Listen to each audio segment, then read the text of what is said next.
Hey guys, welcome to Aishu's kitchen. ఈరోజు మనం చేసుకోబోతున్నాం మునిక్కాయ పప్పుచారు. మునిక్కాయ పప్పుచారు తక్కువ టైంలో టేస్టీగా ఎలా చేసుకుంటారు, మునిక్కాయ పప్పుచారుకి కావాల్సిన పదార్థాలు ఏంటో పదండి చూద్దాం ఐషూస్ కిచెన్లో.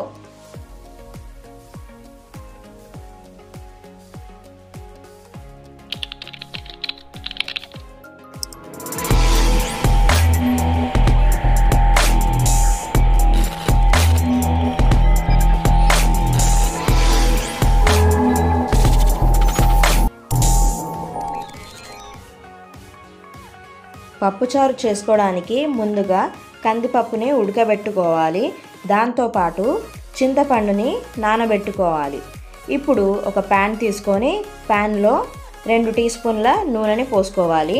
నూనె వేడైన తర్వాత ఆవాలు, జీలకర్ర, కరివేపాకుని వేసుకొని కాసేపటి వరకు వేగనివ్వాలి.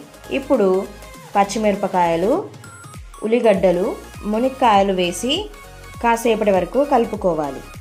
ఈ వీడియో చూస్తున్న వారు ఇంకా నా ఛానల్ని సబ్స్క్రైబ్ చేయకపోతే సబ్స్క్రైబ్ చేసుకోండి.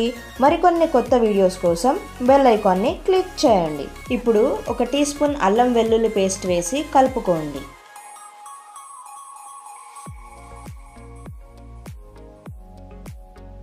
ఇప్పటి వరకు వేసుకున్నవన్నీ కలిసిన తర్వాత చింతపండు రసాన్ని ఇలా పోసుకోండి.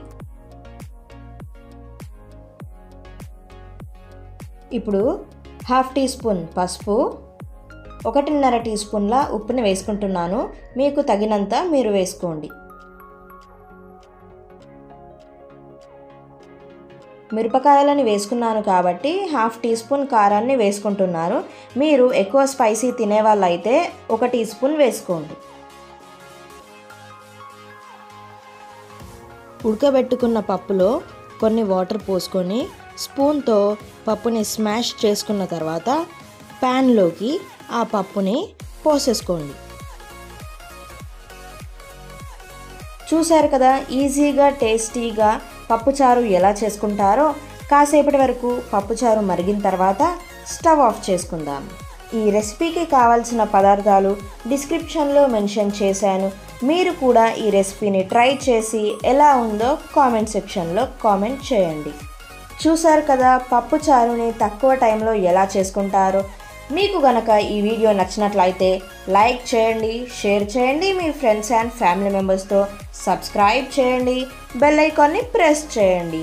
మరికొన్ని కొత్త వీడియోస్తో చూడండి ఐషూస్ కిచెన్.